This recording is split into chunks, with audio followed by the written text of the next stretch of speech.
pra manga. Exato. Eu acho que a versão curta da história da ditadura pra cá é... Ela começa com o risco da redemocratização ir embora. Porque tem aquela história do Tancredo ficando doente. Verdade. E aí mantém o cara vivo por mais... Eu não lembro se foram 60 dias, quanto tempo foi. Mas enfim, um tempão. Porque o risco que o pessoal via falou... Pô, será que vão entregar pro Sarney? Será que o Sarney, que vinha antes da Arena lá atrás... Será que ele vai deixar essa redemocratização? Então teve um monte de preocupação. Mas a democracia veio. Mas junto com ela... Cara, a inflação comeu solta. Então, porque na época a gente tinha algo que hoje... Como que os militares entregaram pra gente? Cara, eles entregaram basicamente com um problema que continua até hoje, que é desequilíbrio de contas públicas. Desequilíbrio de contas públicas tem várias formas disso fechar as contas. Uma delas é a inflação. Como é que a inflação resolve o desequilíbrio de contas públicas? Ela aumenta primeiro a receita do governo e depois os gastos. Pelo seguinte, quando sobem os preços... sobe preço de venda de tudo. Como o governo cobra imposto sobre venda, faturamento, resultado das empresas, isso sobe, a arrecadação de imposto sobe. Depois, um mês depois, vai subir salário, vai subir tudo que são os custos do governo.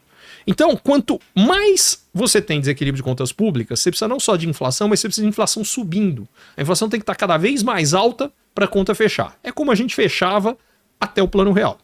Quando chegou no Plano Real, o jogo mudou. Porque a inflação despenca, você não consegue mais usar a inflação para conseguir segurar o crescimento dos gastos. Se os gastos continuam subindo, e no começo do Plano Real, do começo do governo do Fernando Henrique, eles continuaram a subir, o jeito de fechar a conta era outro, aumenta imposto. Então, de lá para cá, a carga tributária brasileira dobrou.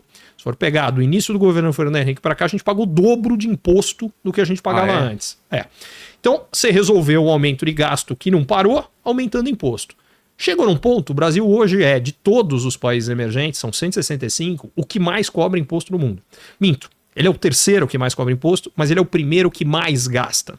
E aí como é que você pode gastar mais do que você cobra imposto? Só tem um jeito, aumentando a dívida. Igualzinho a nossa família ou qualquer empresa. Se você gasta mais do que você ganha, só tem um jeito de pagar a diferença. Ficando endividado, cada vez maior. A dívida do Brasil fica grande. Essa dívida é com quem? Com todo mundo. Qualquer um que tem dinheiro em banco, no final das contas, está lastreado na dívida pública, que é onde o governo emite a dívida, os bancos, às vezes, diretamente ou indiretamente, tem isso no seu balanço. Então, uma das coisas que o pessoal fala, não, então a solução é não pagar a dívida. Se não pagar a dívida, quebra todo mundo. E perde a confiança. Exatamente, vai jogar a gente no buraco. Então esse negócio não funciona. Mas na origem disso tudo, o grande desequilíbrio que vem desde o governo militar e nunca foi resolvido o Brasil criou um regime que a gente acha que o governo vai gerar desenvolvimento. E aí o governo do Brasil gasta um dinheiro que ele não tem. Gasta demais e cada vez mais. E tem algumas regras que fazem isso acontecer. Por exemplo, uma delas é o nosso regime de previdência. Qual é o problema do nosso regime de previdência? É que não combinaram com a demografia. O que significa essa história? Cada vez nasce menos gente. É fácil, qualquer um que está assistindo a gente para pensar quantos irmãos tem o seu avô e pensa quantos filhos, e aí você vai ver que o número está diminuindo. A tal da pirâmide. Exatamente. Então é menos gente trabalhando para pagar mais gente aposentada. Vou te dar um número. De 87 até... Essa projeção é de 2035. O número de aposentados do Brasil vai aumentar 650%. O número de pessoas em idade de trabalho vai aumentar 65%. Então você fala, cara, então vai ter 1,6 para pagar por 7,5. Essa conta não tem como fechar. Não vai fechar nunca. Como é que a gente está fechando? A gente tira dinheiro que antes ia para saúde, para educação, para infraestrutura e usa para pagar o buraco da Previdência, que esse ano o gasto de Previdência, só considerando o governo federal, a União, vai dar R$1 trilhão. Aí dá uma ideia. Eu vi você dando um exemplo legal, que se você tem R$10, você vai gastar 9 com seu pai e 1 com seu filho, não é isso? Essa história é chocante. A história é o seguinte... Isso aí foi um estudo que eu fiz faz bastante tempo, mas eu acho que os números agora devem ser piores ainda. Isso aqui faz uns 10 anos, porque eu lembro que foi na época da Copa, e eu lembro que eu fiz Copa Copa aqui, exatamente, foi 14, né? 14 ou 16, agora eu misturei com a Olimpíada. 14, exatamente, Olimpíada, né, que foi 16. Eu fiz uma brincadeira com um coreano, porque a comparação que eu fiz foi o seguinte: na época, a Coreia, se você for pegar o gasto do governo e dividir em 3 grupos que se beneficiam do gasto: gente de 0 a 15 anos, 15 a 65, 65 para cima. Então qual era a ideia que eu iria pegar? O que vai para criança, o que vai para gente, grosso modo, em idade de trabalho, o que vai para aposentado. E aí era assim, na Coreia esse gasto era de cada 10, tira o grupo que está em idade de trabalho, vão pegar as duas pontas, jovens e crianças. Improdutivos. Exatamente. Aí você ia, no caso da Coreia, iam 5,5 para criança de 0 a 15, 4,5 para acima de 65 anos. Acima de 65 anos é principalmente previdência, tem também saúde, abaixo é principalmente educação e também tem saúde. No caso brasileiro, era 9 para 1 para criança. Então o que significa isso na prática? A gente gastava de cada 10, 9, para o aposentado, acima de 65, e 1 para criança. Seria o equivalente de eu tenho 10 reais, eu vou gastar 9 com meu pai e 1 com meu filho. É o que a gente faz na prática, com os recursos que a gente tem. E o que era mais grave dessa história é que aí você pega ao longo de 2 gerações, o que aconteceu na Coreia? Como eles investem muito em educação básica, a Coreia, sei lá, nos últimos 10 anos, se for pegar a média dos resultados do PISA, que é um exame de educação com crianças de 0 a 15, a Coreia foi o primeiro lugar no mundo. O Brasil, se não me engano, é 65º. Como a educação na Coreia é boa, uma geração depois, essa molecada que foi boa para a escola, fez com que as universidades coreanas se tornaram número 1 em mercado emergente. Uma geração depois, você tem boa universidade, você tem gente bem formada, você tem pesquisa, tem um monte de coisa. A Coreia vira líder nas indústrias de ponta. Na época, automóvel, você tinha Hyundai, Kia. Eu lembro quando eu fiz, no caso de celular, tinha LG, Samsung. A LG não tá mais lá, mas Samsung tá até hoje. E aí você fala, cara, cadê as do Brasil? Não tem, porque a gente está investindo no passado e não no futuro. E o resultado dessa brincadeira é...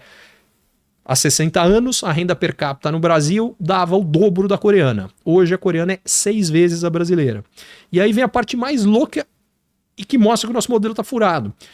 Eu falei, de 10 reais, a gente gasta 5,5 com acima de 60 anos, 4,5, 0 a 15. Só que, como o PIB deles hoje é 6 vezes o nosso, então o que acontece? Eles gastam 9 com 0 a 15 e 4,5 acima de 65. Só que a gente gasta 9, eles gastam 4,5 na proporção da renda deles. Sim. Só que, então eles gastam a metade com os idosos, proporcionalmente, só que é uma renda 6 vezes maior. O aposentado lá ganha 3 vezes mais que a gente. Até o aposentado se dá melhor lá com a regra dele do que o nosso. Esse é o problema. Então, aqui a solução é muito simples. A gente precisa acabar com a ideia de que o dinheiro dá para tudo. Ele não dá, cara. Não dá na nossa casa. E não dá no governo também, o dinheiro não nasce em árvore. Então, a gente tem que fazer escolhas. Qual é a solução simples? Número 1, cara, a gente vai ter que reformar a Previdência muito mais. Número 2. Isso é falado em todo governo, né? Cara, todo governo que faz, vai mais ou menos. Todo governo que não faz, afunda. Aliás, uma das coisas que aconteceu ali no governo do Dilma foi isso. O resultado desse negócio a gente vai ter que reformar a Previdência. Segundo, a regra tem que ser igual para todo mundo. O Brasil tem uma coisa, além da questão demográfica, tem injustiça. Porque então você tem o regime de previdência no INSS, ele dá, agora não vou me lembrar todos esses números de cabeça, mas o déficit per capita, eu não me lembro exatamente quanto é, mas vou chutar aqui, sei lá, 5 mil reais por pessoa, por aposentado. O déficit per capita no executivo federal dá 50. O déficit per capita no legislativo dá 90. O déficit per capita nos militares, eu não lembro mais o número. No judiciário é 120. Então, o que significa isso? Regras diferentes têm tamanhos de buracos diferentes. O do INSS já não para de pé. Os outros, então, nem se fala. A regra tinha que ser igual para todo mundo.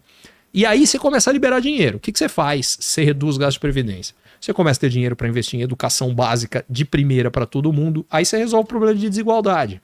Porque o pessoal fala em desigualdade de renda, mas na origem o problema de desigualdade do Brasil é de oportunidade e é de educação. Quer dizer, se tem um cara que é bem preparado, que no Brasil são poucos, e tem um monte de gente mal preparada, o que vai acontecer no mercado de trabalho lá na frente?